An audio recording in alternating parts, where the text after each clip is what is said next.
Maroon Bells 4-Pass Loop Backpacking Trip, July 3rd through 6th, 2025.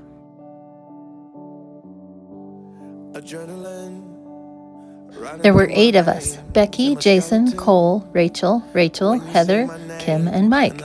Oh yeah, and the dog, Nika.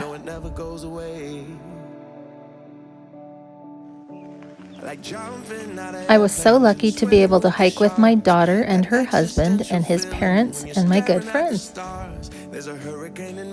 We started our hike at Maroon Lake. It starts off pretty easy, a nice leisurely little stroll, and then you get into the woods and it's a little bit more of a climb. And then you'll get into a bouldery section and it gets a little bit harder.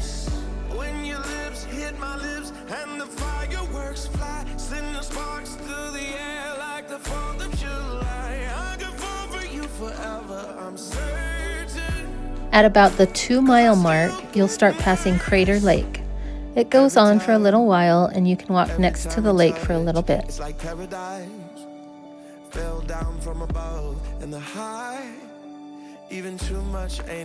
You'll be seeing us do the loop clockwise.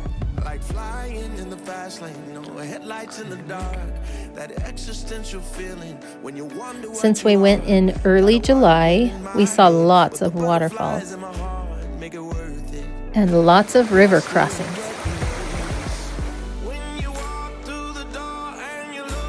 This is definitely a dog-friendly hike, so that's awesome.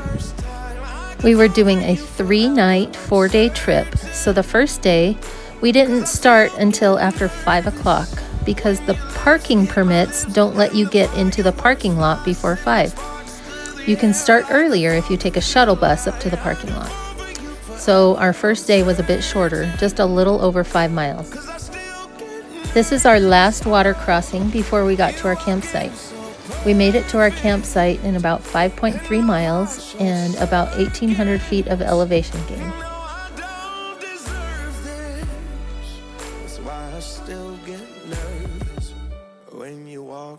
We had some rain that first morning, so luckily Mike had brought a tarp so we could prepare our food under that. Our second day was the 4th of July, and these are the views from our campsite. It was very beautiful. We were camping at an elevation of about 11,230 feet that first night. Happy 4th of July! Woo-hoo!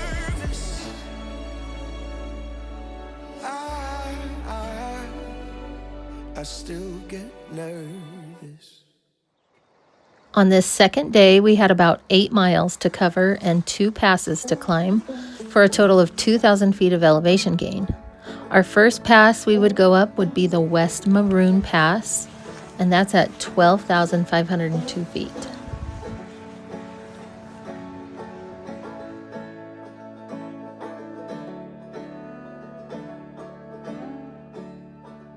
I had done this hike once before in 2021, but I did it in the fall. This time around, I really wanted to see flowers and snow-capped mountains, so I got my permit for the 4th of July. This was really risky because if you go too early in the year, you run the risk of there being too much snow to safely hike all the passes. We really lucked out this year with a light snow year and an abundance of flowers.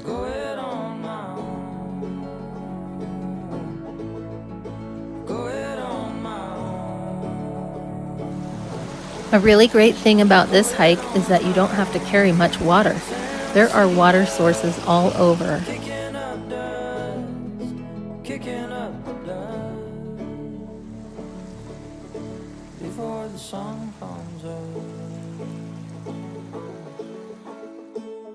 This is our first look at the West Maroon Pass.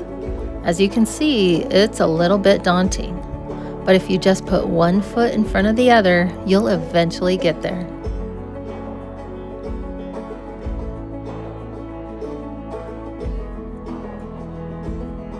We made it to the top, but we didn't spend much time there because it was really windy and cold.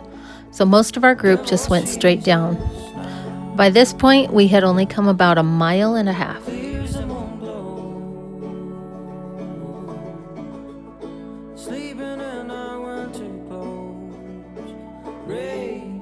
We're making our way down the other side of the pass.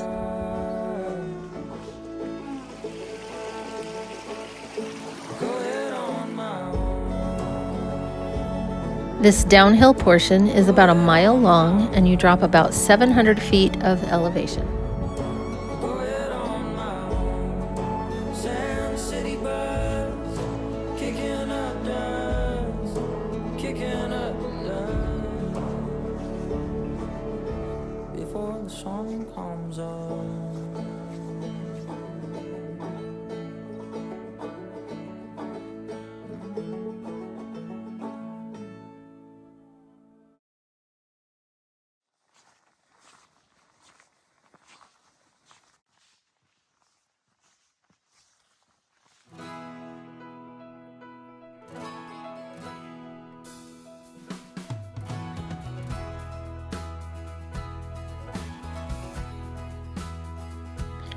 We're starting our next uphill climb. It's just really gradual right now, about a mile of gradual uphill. Cracking and blossoming, popping and springing up from the soil in the ground. Can you feel the sun on your face, warming the cracks and the lines that life placed on you? Air so sweet, it's a treat just to taste it. Don't waste it or wish it away. While you've been stuck inside your shoebox for so long, won't you step outside and hear the countryside song?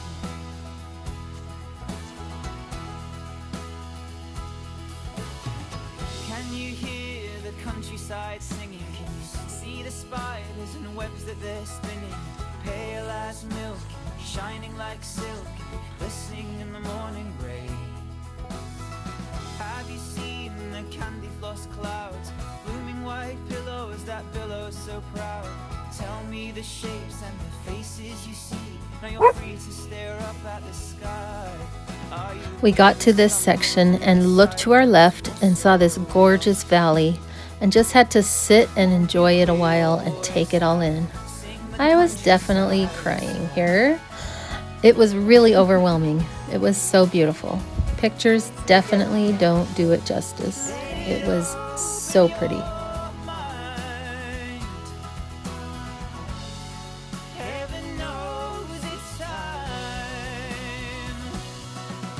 Jason and Rachel were even over there taking a nap in the flowers. It was so amazing.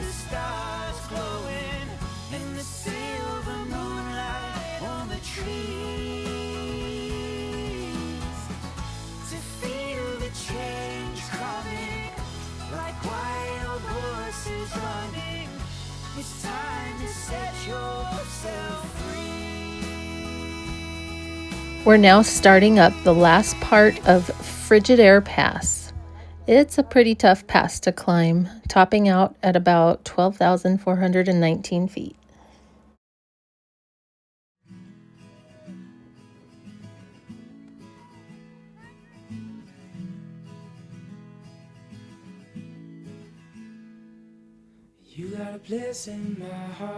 Heather and Mike made it up first and waited for the rest of us to join them. And then, of course, I had to do a 4th of July tribute song. From the mountains to the prairies to the oceans, white with foam. That's how Kim gets her backpack on. How do you get up from that? Wow. Wow. Oh my gosh. There she goes. Don't.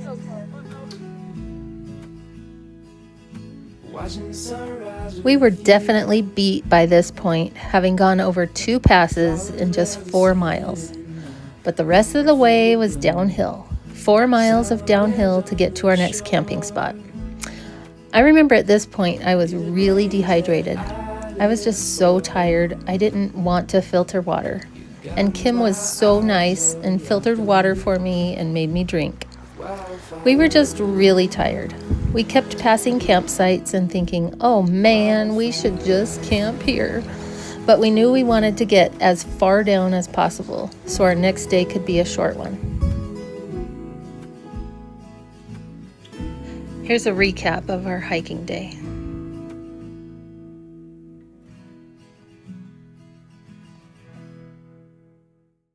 We made it to this beautiful meadow area, and there was a river going along, and it was just a really nice place to camp. We did all end up having condensation inside our tents that morning because of the conditions of the valley. We were at about 10,400 feet of elevation, and we woke up to frost on the grass that next morning. Today we only had about 6 miles to hike, but we had a big pass ahead of us, the Trail Rider Pass, with a little over 2,200 feet of elevation gain.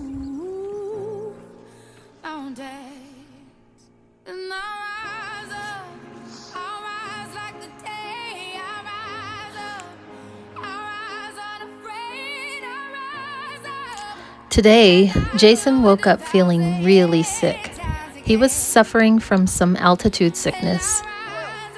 He ended up starting the hike a few hours before us to get a head start and get a feel for if he was going to be able to continue. The problem with this area is that there's no easy way out. Once you're in, you have to go up to get out. If you turn around, you have to go up. If you go forward, you have to go up. So if you have any kind of medical problems, you need to call for help or know that you might not be able to get out. The silence is quiet. Good girl. And it feels like it's getting hard to breathe. And I know you feel like dying, but I promise we would take the world to its feet. Move mountains, bring it to its feet. We just took this pass really, really slowly and didn't push it at all. We knew we didn't have many miles and could take our time. So we stopped when we needed to stop and rested when we needed to rest.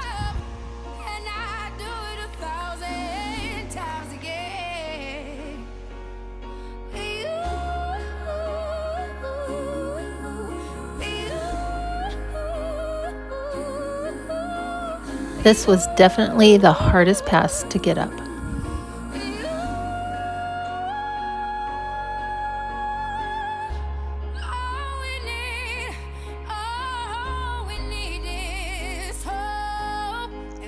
Here's a look at Trail Rider Pass.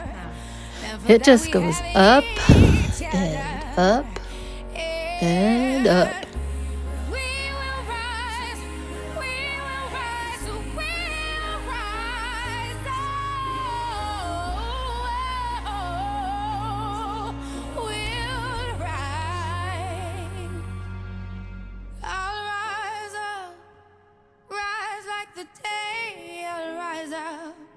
In spite of the air, I will rise 1,000 times again.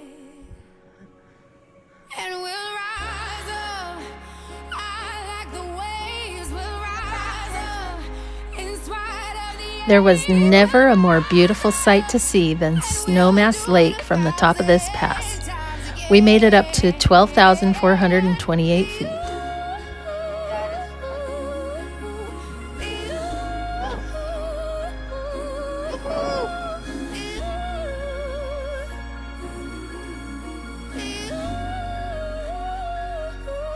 We just had a little over 2 miles to go to camp at Snowmass Lake and about a 1,500 foot elevation descent, and we were ready for that.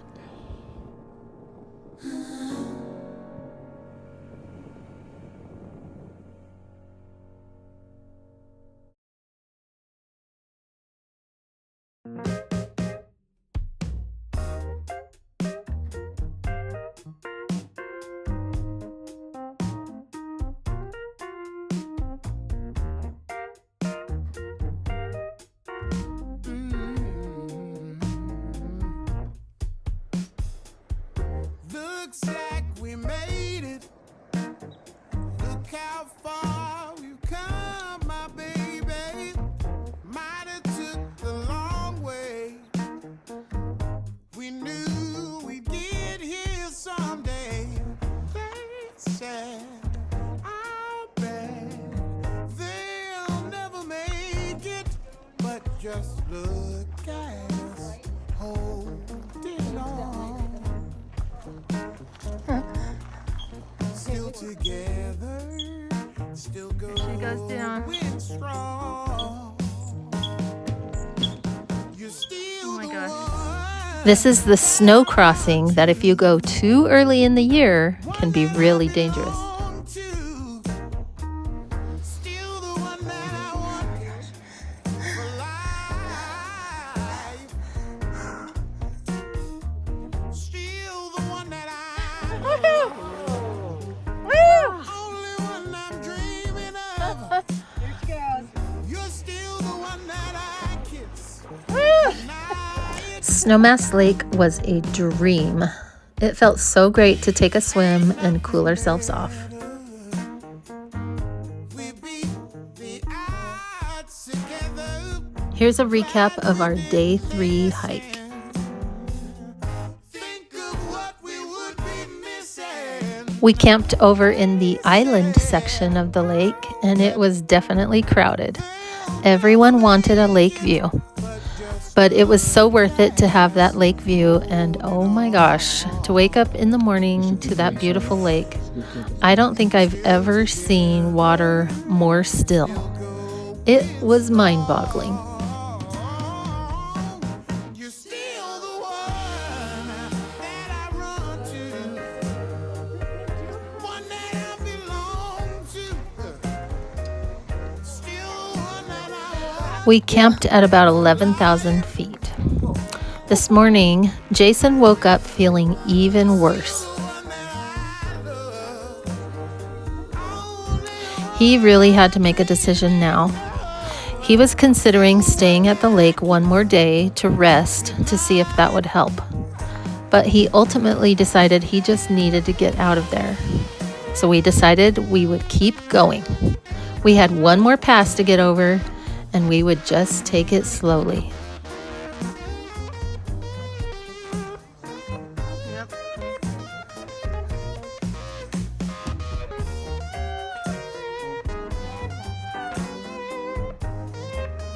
Just sleep in your own bed.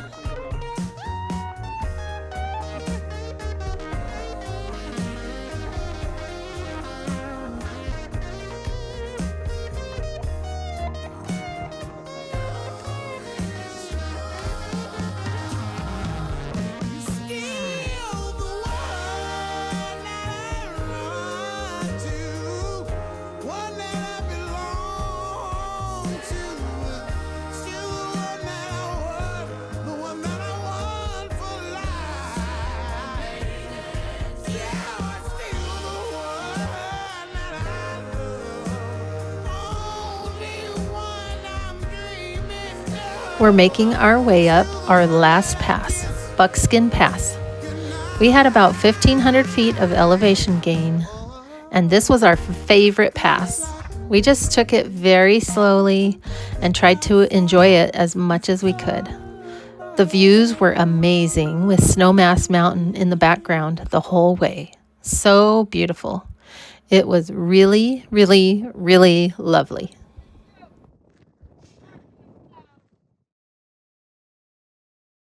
I think that was my favorite section. Yeah.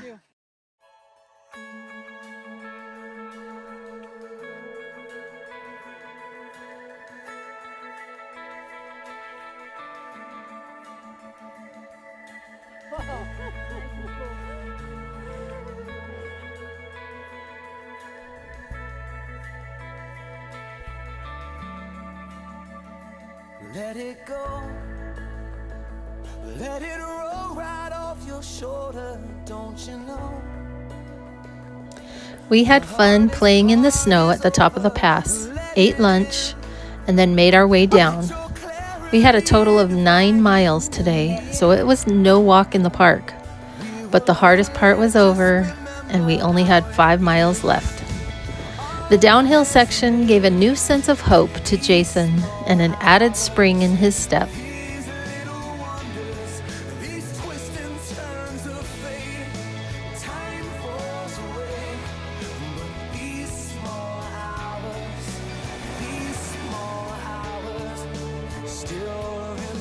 We made it back through the boulders and the woods and arrived back at Maroon Lake.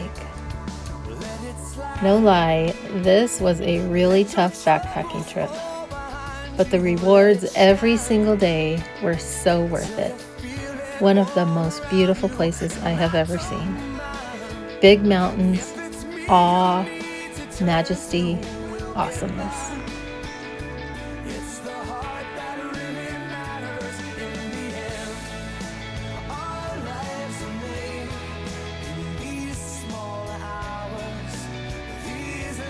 Thanks everyone for a really great trip, and see you next time.